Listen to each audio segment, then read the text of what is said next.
আসসালামু আলাইকুম ওয়া রাহমাতুল্লাহি ওয়া বারাকাতুহু। নবম দশম শ্রেণী এবং এসএসসি শিক্ষার্থীরা তোমরা সবাই কেমন আছো? আশা করি তোমরা সকলেই ভালো আছো।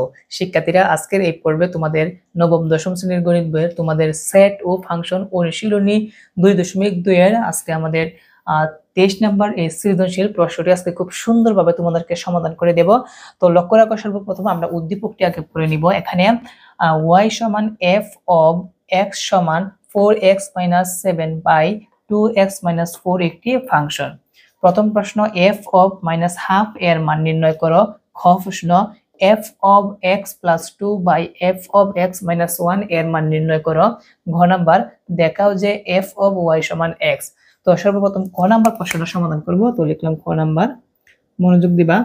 তো প্রশ্নের মধ্যে বলছে কি f of -half এর মান নির্ণয় করতে হবে। তো উদ্দীপকে যে দেওয়া আছে আমরা সর্বপ্রথম সেটি লিখে দেব যে দেওয়া আছে।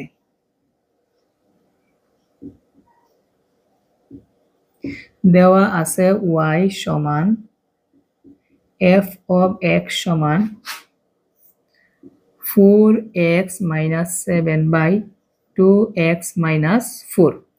তো এই জায়গার মধ্যে কিন্তু আমাদের মান বের করতে হবে, f of -half এর মান বের করতে হবে। যেহেতু এখানে ফাংশন f আছে, তার মানে আমরা f of x টা রেখে দিব আর y বাদ দিয়ে দিব। তো লিখব অতএব f of x সমান 4x - 7 by 2x - 4। তো কিসের মান বের করব আমরা সেটা এখন লিখে দিব। মনোযোগ দিবা, খুবই সহজ একটি অঙ্ক। তো f of -half এর মান বের করতে হবে। তো লিখব f of -half সমান, তো এটা কিসের মান বের করতে হবে? দেখো, f of x এর জায়গায় কি বসাতে হবে? -half বসাতে হবে। তার মানে এখানে যে দেওয়া আছে, এই দেওয়া আছে এর মধ্যে আমাকে x এর জায়গার মধ্যে -half বসাতে হবে। প্রথম কি আছে 4 দিলাম, 4 ইনটু আছে x এর মান বসাবো -half, তো দেব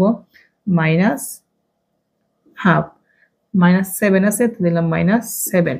নিচে হচ্ছে 2 ইনটু x এর মান বসাবো -half, তো লিখলাম -half, এবং এই জায়গার মধ্যে মাইনাস কি আছে? 4 আছে, তো লিখলাম -4। তারপর লক্ষ্য রাখি সমান, তো এই জায়গার মধ্যে কিন্তু 4 এর সাথে কিন্তু এটা গুণ হিসাবে আছে, তার মানে 4 একে 4 সাথে মাইনাসটা কিন্তু উপরে চলে যাবে। তার মানে কি হবে? আচ্ছা লক্ষ্য রাখি, উপরে হবে -4 আর নিচে হচ্ছে 2, মাইনাস কি আছে 7। নিচে লক্ষ্য রাখো, 2 একে 2, উপরে মাইনাস চলে যাবে, তার মানে -2 আর নিচে হচ্ছে কি 2, তারপর মাইনাস কি আছে 4, লিখলাম -4 সমান। তো আমরা যে কাজটা করব, উপরে আমরা লসাগু নিতে পারি। লসাগু হচ্ছে 2। আমরা জানি হরের লসাগু নিতে হয়, হর শুধু 2 আছে, এটা নিচে মনে মনে 1 আছে, তো 1 বিবেচনা করতে হয় না, শুধু 2 লসাগু। আমরা জানি হর দ্বারা লসাগুকে ভাগ করে লব দ্বারা গুণ করতে হবে। 2 2 এর মধ্যে একবার যায়, 1 দ্বারা -4 কে গুণ করলে হবে -4 একে -4, মাইনাস আছে দিলাম মাইনাস। এখন দেখো, এটা নিচে মনে মনে হর 1 আছে, 1 দ্বারা ভাগ করতে হয় না, ডাইরেক্ট লসাগু দিয়ে লবকে গুণ করে দেব। 7 দুগুণে কত হবে? 14 হবে। আমরা এই নিচে আমরা লসাগু নিব, এইটুকু লসাগু নিব, সেই জন্য আমরা লসাগুর জন্য দাগ দিয়ে দিলাম। দেখো, হর কত আছে 2, তার মানে 2 লসাগু। 2 2 এর মধ্যে কয়বার যায়? একবার। এক আবার -2 এর সাথে গুণ, -2 একে -2, মাইনাসের জায়গায় মাইনাস। আবার দেখো, এটা নিচে কিন্তু হর নাই, মনে মনে 1 আছে, তার মানে হর দ্বারা লসাগুকে ভাগ করার প্রয়োজন নেই, আমরা ডাইরেক্ট গুণ করে দিব। 2 দ্বারা 4 কে 4 দুগুণে কত হবে? 8 হবে, তো লিখলাম 4 দুগুণে 8। এই পাশে করি সমান। তো আমাদের এই জায়গার মধ্যে মেইন দাগ যে আছে, ভাগের দাগটা দিয়ে দিলাম, উপরে দাগ দিলাম। 2 এর জায়গায় 2, -4 মাইনাস হচ্ছে 14, তাহলে কি হবে? -18। আবার নিচে 2 -2 -8 -10 সমান। আমরা জানি ভগ্নাংশ যদি দুইটা হয় আর একটা যদি ভাগ আকারে থাকে, একটা লিখে গুণ দিয়ে আরেকটা কি করতে হয় বলো তো? বিপরীত করতে হয়। তো প্রথমটা কি আছে? -18/2, এই যে ভাগটা আছে, এই ভাগটা হবে গুণ, তার পরবর্তী ভগ্নাংশ কি হবে? বিপরীত হবে। অর্থাৎ -10 যাবে নিচে, এবং এখানে যে 2 আছে, 2 যাবে উপরে।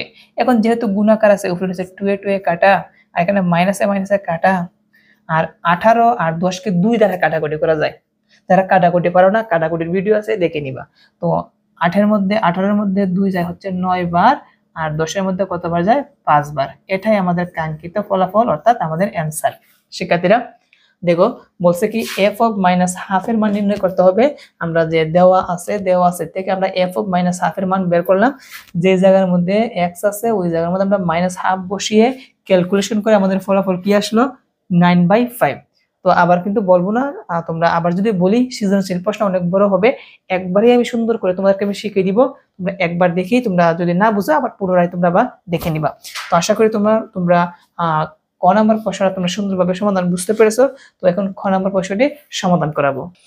শিক্ষার্থীরা এখন লক্ষ্য রাখো, খ নাম্বার প্রশ্ন সমাধান করাবো। ক নাম্বার প্রশ্নের মধ্যে বলছে কি f of x plus 2 by f of x minus 2 এর মান বের করতে হবে। যেহেতু ফাংশনের কথা উল্লেখ করা হয়েছে সেজন্য আমরা লিখে দিব, দেওয়া আছে f of x সমান এখানে যে ফাংশনটি আছে দেখো আমরা ফাংশনটি লিখে নিলাম। তো দেখো এখন আমাদের যে মানটি বের করতে হবে এই মানটি আমরা প্রশ্নটি এখানে লিখে দিব। অতএব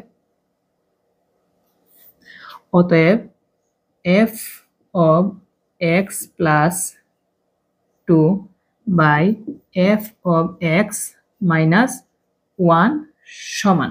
তো এটার মান বের করব। সর্বপ্রথম আমাদের কাজটা হচ্ছে, যে কাজটি করব এখানে যে f of x আছে এটার মান বসাবো। তো দেখো f of x এর মানটা কি, এই মানটা আমরা এখানে সুন্দর করে বসিয়ে দিব। একটু মনোযোগ দিবা। 4x minus 7 by 2x minus 4। তারপর এখানে কি আছে প্লাস 2, তো দিলাম প্লাস 2। আবার নিচে কি আছে দেখো f of x, তার মানে f of x এরটা আবার বসাতে হবে নিচে, সুন্দর করে আমরা বসিয়ে দিব 4x minus 7 by 2x minus 4 minus 1, তো দিলাম minus 1। তো শিক্ষার্থীরা আশা করি মান কিভাবে বসাতে হয় আশা করি তোমরা সেটা বুঝতে পেরেছো। শুধু f of x এর জায়গায় f of x এর মান বসালাম +2 আবার f of x এর জায়গায় আমরা এই f of x এর যে মানটা আছে ফাংশনটা লিখলাম -1 এখন দেখো ক্যালকুলেশনটা আমরা কিভাবে সমাধান করব, খুবই মনোযোগ দিবা, এটা খুব ইম্পর্টেন্ট একটি অঙ্ক। তো দেখো সমান দিলাম। তো প্রথম যে মেইন ভগ্নাংশটা আছে ভগ্নাংশের দাগটা সুন্দর করে আমরা সোজা করে দিয়ে দিলাম। এখন এই ক্যালকুলেশনটা বা কিভাবে আমরা এটা সমাধান করব এটা মনোযোগ দিবা। আমি সর্বপ্রথম যে মেইন দাগের যে উপরটা আছে এইটা সর্বপ্রথম আমরা লসাগু নিয়ে একটু ক্যালকুলেশন করব। একটু মনোযোগ দাও। দেখো এই জায়গার মধ্যে ভগ্নাংশ হচ্ছে 4x minus 7 by 2x minus 4 plus 2, মানে এই ভগ্নাংশের হর হচ্ছে 2x minus 4 আর 2 নিচে মনে মনে কত আছে 1 আছে। আমরা এই ভগ্নাংশের যোগের ক্ষেত্রে আগে হরের লসাগু নিতে হয়। তো এটা নিচে হর আছে 2x minus 4, কিন্তু এটা নিচে মনে মনে হর কত আছে 1। তো আমি আগেই বলছি যে 1 দ্বারা লসাগু নিতে হয় না, যা থাকবে তাই লসাগু। কি লসাগু 2x minus 4। তো লসাগু নেওয়ার জন্য আমি এটাকে দাগ দিয়ে দিই। লসাগু কত 2x minus 4 হচ্ছে লসাগু।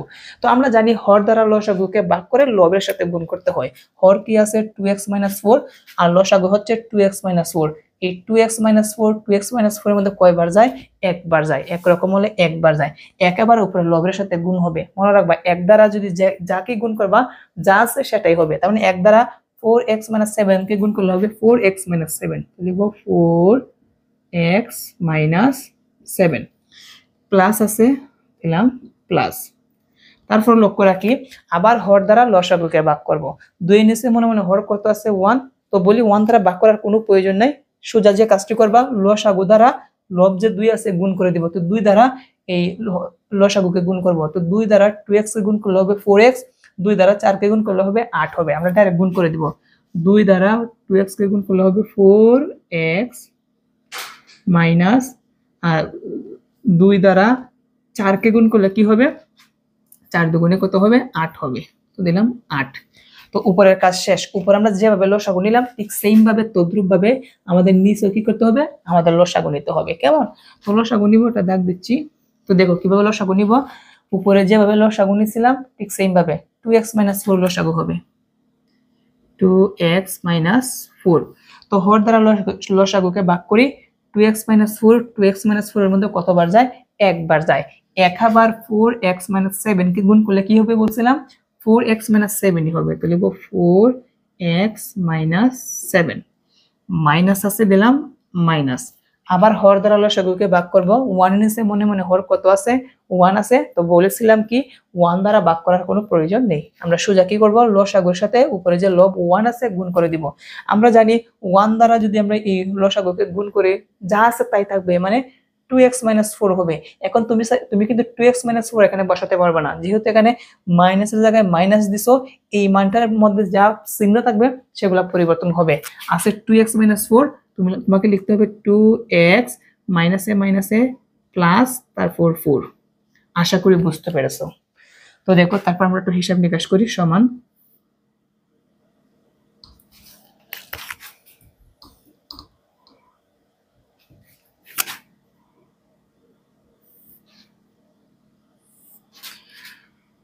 2x 4। তো দেখো 4টা x মিলে কয়টা হবে? 8টা x হবে। মাইনাসের 7 মাইনাসের 8 মাইনাসের কত হবে? 15। আবার নিচে লক্ষ্য রাখি 2x 4। তো দেখো 4টা x থেকে 2টা x বিয়োগ করলে হবে 2x। আবার 7 থেকে মাইনাসের 7 থেকে প্লাসের 4 বাদ দিলে মাইনাসের আরো কত থাকবে? 3 থাকবে। সমান এখানে ভগ্নাংশ কয়টা হয়েছে বলতো? ভগ্নাংশ এখানে হচ্ছে 2টা। আমাদের মেইন দাগের উপর যে ভগ্নাংশটা আছে সেটা আগে লিখব। 8x 15 by 2x 4। এই মেইন ভাগটা হবে গুণ। আমরা জানি যখন ভাগটা গুণ হবে পরবর্তী ভগ্নাংশ বিপরীত, অর্থাৎ 2x 3 আছে উপরে, এইটা যাবে নিচে, এবং 2x 4 আছে নিচে, সেটা যাবে উপরে। এখন একটু ভালোভাবে খেয়াল করলে তোমরা একটা জিনিস দেখতে পারবা, গুণ আকারে আছে, আর গুণ আকারে যদি থাকে উপরে নিচে একরকম হলে সেটা কাটাকুটি করা যায়। যেমন দেখো নিচে আছে 2x 4, আবার উপরে আছে 2x 4, এটা কাটা যাবে, কিন্তু এইটা আর এইটা কিন্তু কাটাকুটি করা যাবে না। কেন? এটা হচ্ছে 8x, এটা হচ্ছে 2x। যদি এই জায়গা থেকে কমন, এই জায়গা থেকে কোনো কমন যেত, কমন নিয়ে যদি মিলিয়ে যদি মিলানো যদি যেত, তারপরও কাটাকুটি করা যেত, কিন্তু কমনও কিছু যায় না। তার মানে কমন যেহেতু যায় না, যা থাকবে আমরা তাই লিখে দিব। তার মানে উপরে কি থাকবে? 8x 15, আর নিচে থাকবে কি 2x 3। আর এটাই আমাদের অ্যান্সার। দেখো আমি চেষ্টা করেছি তোমাদেরকে ভেঙে ভেঙে বোঝানোর জন্য। তো শিক্ষার্থীরা, আশা করি তোমরা খ নাম্বার প্রশ্নটির সমাধান তোমরা ভালোভাবে বুঝতে পেরেছো। জাস্ট শুধু বলছে এটার মান নির্ণয় করতে হবে, সেই জন্য আমরা ফাংশনটা আমরা লিখলাম, এবং এটার মান যেহেতু বের করতে হবে আমরা প্রদত্ত রাশিটা লিখলাম। f of x এর জায়গায় f of x এর মানটা বসালাম +2, f of x এর জায়গায় এই মানটা বসালাম -1। তারপর আমি গোল সার্কেল দিয়ে বুঝিয়ে দিলাম যে এটা লসাগু নিতে হবে, লসাগু নেওয়ার পর এইটা হয়েছে। আবার নিচেরটা লসাগু নিতে হবে, লসাগু হচ্ছে 2x 4 নিলাম। নেওয়ার পর এখানে ক্যালকুলেশন করে আমাদের উপরেরটা হয়েছে। তারপর উপরে হিসাব করে এইটা, নিচেরটা হিসাব করে এইটা। এখানে ভগ্নাংশ 2টা, একটা লিখে ভাগ হবে গুণ, তারপরে টিপে পরে উপরে নিচে কাটা, এটা কাটাকুটি করা যায়। তুমি চাইলে এভাবে ব্র্যাকেট দিয়ে এভাবে কেটে দিতে পারো। কাটলে পর উপরে নিচে যা থাকবে তাই লিখে দিলাম, এটাই আমাদের অ্যান্সার। আশা করি তোমরা বুঝতে পেরেছো। তো ঘ নাম্বার প্রশ্নটা সমাধান করাবো এখন। শিক্ষার্থীরা লক্ষ্য রাখি, ঘ নাম্বার প্রশ্ন সমাধান করব। যে বলছে দেখাও যে f of y সমান x। তো একটা জিনিস বোঝার চেষ্টা করি, যেহেতু f of y সমান x, তো আমরা লিখলাম দেওয়া আছে y equal to f of x equal to যে ফাংশনটি আছে লিখলাম। যেহেতু f of y, তার মানে এখানে আছে কি f of x আছে, কিন্তু আমাদের বাম পক্ষ হবে f of y। তো আমাকে এইখান থেকে আমাদের f of y একটা আলাদা করে বানাতে হবে। আর যেহেতু এখানে আরেকটা কি আছে f of x আছে, এটা আমরা আলাদা করে দিব। তো আমরা লিখি অতএব f of x সমান, যে ফাংশনটা আছে লিখি দিই 4x 7 বাই 2x 4। অতএব তো একটা f of x আলাদা করলাম, যেহেতু f of y আছে তো লিখবো f of y সমান দেখো আগে ছিল f of x, যেহেতু ছিল সেই জন্য x, যেহেতু এখন f of y, তার মানে x এর জায়গায় কি হবে? y হবে। তার মানে 4y 7 বাই 2y 4। ওকে, এখন লক্ষ্য রাখি, এখন y সমান, দেখো f of y সমান কিসের মান বের হবে? x মান বের হবে, তাই তো? তো যেহেতু f of y সমান x এর মান বের হবে, সেজন্য আমরা লিখলাম y সমান। এখন কোনটা লিখবা? f of y সমান এইটা লিখবা, না f of x সমান যে আছে ফাংশন এইটা লিখবা? দেখো x সমান x বের হতে হবে, তাই না? তো আমাদের f অফ যে x এর যেখানে 4x - 7 বাই 2x - 4 আছে ওইটা লিখতে হবে। তুমি লিখি 4x - 7 বাই 2x - 4। আমরা কোনাকুনি গুণ করে দিই। এটা নিশ্চয়ই মনে মনে কত আছে 1। তো y দ্বারা এই দুটোকে গুণ করলে হবে, y দ্বারা 2x কে গুণ করলে হবে 2xy মাইনাস y দ্বারা 4 কে গুণ করলে হবে 4y সমান 1 দ্বারা উপরেরটাকে গুণ করলে উপরে যা আছে তাই হবে, মানে 4x - 7 হবে। এখন যদি আমরা একটু সাজাই, যেমন 2xy 4x প্লাস এই পাশে আনলে কি হবে মাইনাস সমান -4y, কিন্তু এই পাশে আনলে হবে +4y, -7 এর জায়গায় -7। তো এখান থেকে আমরা কি কমন নিতে পারি? দেখো 2 আর 4 এর মধ্যে 2 কমন যায়, xy আর x এর মধ্যে কিন্তু x কমন যায়, মানে 2x কমন যায়, কিন্তু আমি 2 কমন নিব না। আমাদের অ্যানসারটা কি হবে x হবে, তার মানে 2 কমন নিলে হবে না, শুধু x কমন নিব। তো নিলাম x কমন, তো x দ্বারা ভাগ করলে x এর কাটা থাকবে কি 2y মাইনাস x এর কাটা থাকবে কি 4 সমান যা আছে তাই, যা আছে কি লিখবো তাই 7। ওকে, তারপর লক্ষ্য রাখি বা x এর সাথে এটা গুণ আছে কিন্তু সমানের ডান দিকে পাঠালে কি হবে ভাগ, ভাগ হলে এই অংশটুকু কোথায় যাবে নিচে যাবে, কোথায় যাবে নিচে। তো লিখবো 2y - 4 আর উপরে হচ্ছে 4y - 7। এখন চোখটাকে একটু বড় করে তাকাও যে f অফ y - 7 2y - 4 এই অংশের সাথে এই অংশটা দেখো হুবহু মিলে গেছে। দেখো এইটার সাথে আমাদের কিন্তু এটা মিলে গেছে, তার মানে আমি এটার পরিবর্তে আমি f অফ y লিখতে পারি। লিখবো ভা x সমান f অফ y ভা, আমরা একটু প্রকান্ত করে এই পাশটা নিব সমানের ডান দিকে, এই পাশটা নিব সমানের বাম দিকে। আমরা যদি প্রকান্তর করলে কোনো চিহ্নের কোনো পরিবর্তন হয় না, তো লিখবো f অফ y সমান x। দেখো বাম পক্ষ f অফ y, বাম পক্ষ f অফ y, ডান পক্ষ x, ডান পক্ষ x মিলে গেছে। তো এটাই হচ্ছে আমাদের অ্যান্সার, বাম পক্ষ সমান ডান পক্ষ। তো সেক্ষেত্রে আশা করি বুঝতে পেরেছো। তো লিখবো অতএব বাম পক্ষ সমান ডান পক্ষ, f অফ y সমান x দেখাতে বলছে, তো লিখবো দেখানো হলো, বা লিখতে পারো শুড,